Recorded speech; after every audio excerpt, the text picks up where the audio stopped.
So it was interesting at this retreat. It was the Respond retreat.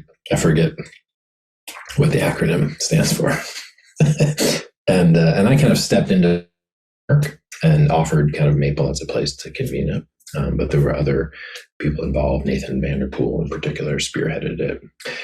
And we recorded all the conversations and we transcribed all the recordings. And now we're doing data analytics on these multiple overlapping wisdom teacher conversations. So in one sense, the consensus you're speaking to is yet to be found. There were things that we all knew we agreed on, but the data will reveal things where we didn't even know that we agreed on.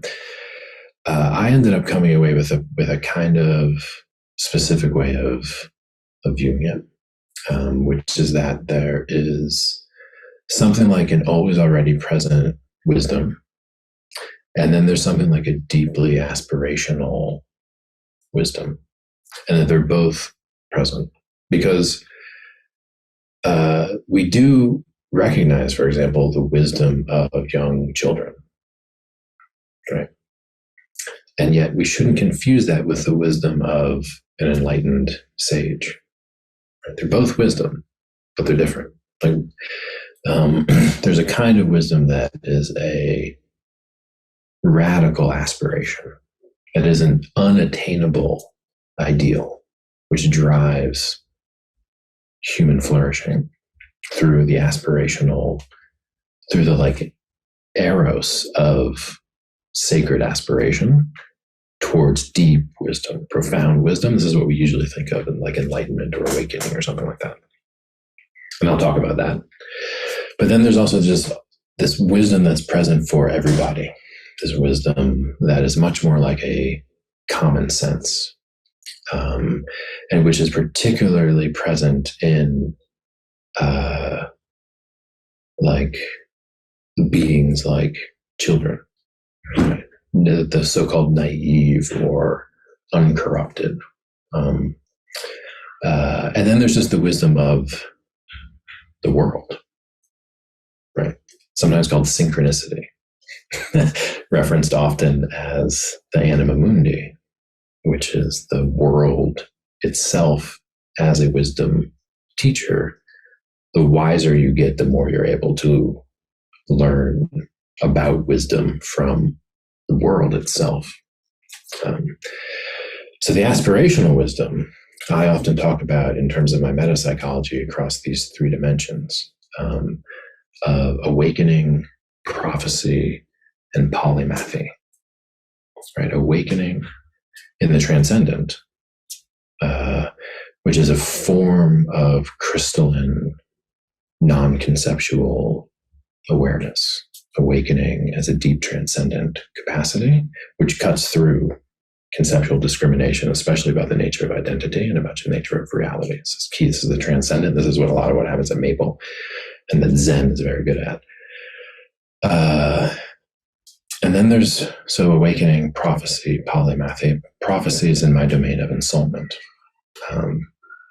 This is different than awakening. The prophetic voice speaks in a different tone and tenor, and the prophetic voice doesn't speak about the always already present, the unborn. The prophetic voice speaks about what's happening right here and now in this world with all of these souls who are entwined in an ethical complexity. So the prophetic voice doesn't transcend itself out of concern. It actually deepens how much we should be concerned. And it's a profound emotional maturity and a relationship not to emptiness, but to contentful, intelligent divinity. This is prophecy. And then polymathy, which is in my domain of development or intelligence. And this is just the broad development of skill across many domains of worldly existence, which allow for a lot of what we associate with wisdom is the ability to do things. I can almost effortlessly do things or do them in some innovative way that makes it way easier. So there's a kind of a broad demand that the wise be intelligent and like deeply capacitated across many fields.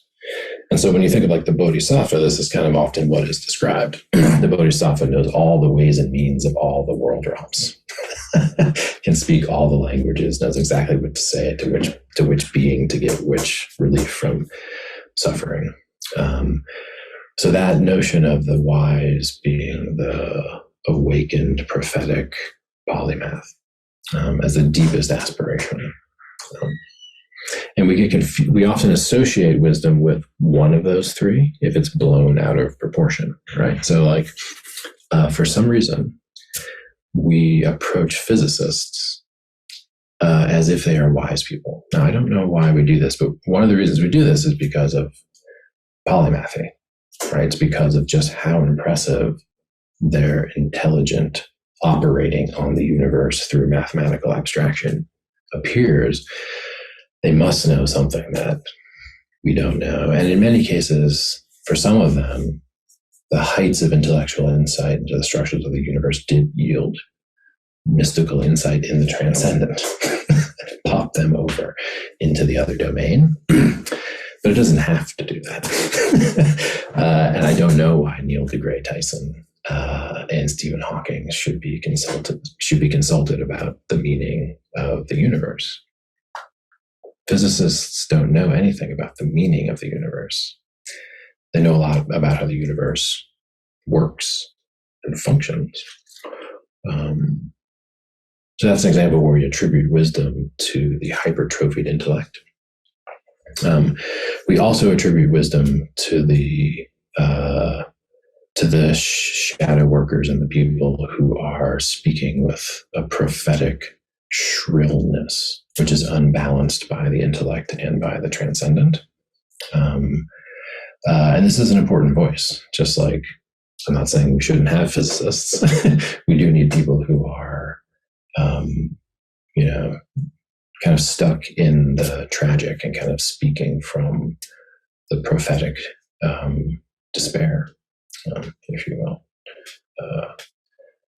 And of course, we most classically associate wisdom with the transcendent itself. We most classically associate wisdom with just awakening, with the ability to speak from a place of pure wisdom from the unborn, the uncaused, and to be able to relieve people from the suffering of even being in the world. That we associate wisdom with those, like the dude up the mountain meditating who hasn't talked to anyone in 30 years or whatever. But all three of those attributions are a little bit pathological, right? Because like, what does that dude up the mountain who's been meditating for all those years know about, for example, social media and how one should behave on social media, or like even having a bank account or anything, right? So we have to balance. There's this requisite balance across these three fundamental dimensions, which I specify in my metapsychology. So that's a useful frame. And as I said, that's aspirational. One will not become an awakened prophetic polymath in this life, probably. And yet one really should strive towards that. And how to do that's another question. That's where the wisdom teachers talk about the ecology of practices. Like, what's the ecology of practices across those three domains that move those things forward in a sequence where moving one forward helps move the other one forward, which is hard to arrange. Because it often feels like, if I really want to meditate, then I actually need to denigrate the intellect. I actually need to like poo-poo the intellect. And people often think Zen is anti-intellectual, but it's not, actually. Like, if you look at like people like Dogen and even Soryu here, who runs Maple, like, they're intense intellectuals. And in fact, one way to understand Zen is that it's not anti-intellectual, it's like post-intellectual, which is like you ran your intellect to 1,000 miles an hour and it exhausted itself, and you found yourself in the transcendent. So it's a call for that balancing, and they each correct for the pathologies of the other. Because insofar as the prophet is worried about this world here now from an ethical perspective, you can get obsessed with fixing the problems of this world and lose the perspective that the transcendent offers. But the transcendent basically tells you there is no world, which also can become completely pathological. So the non-dual traditions in their best articulations saw what I'm saying right now. And that's important to get. Like, they're easy to misunderstand the traditions as being world avoidant.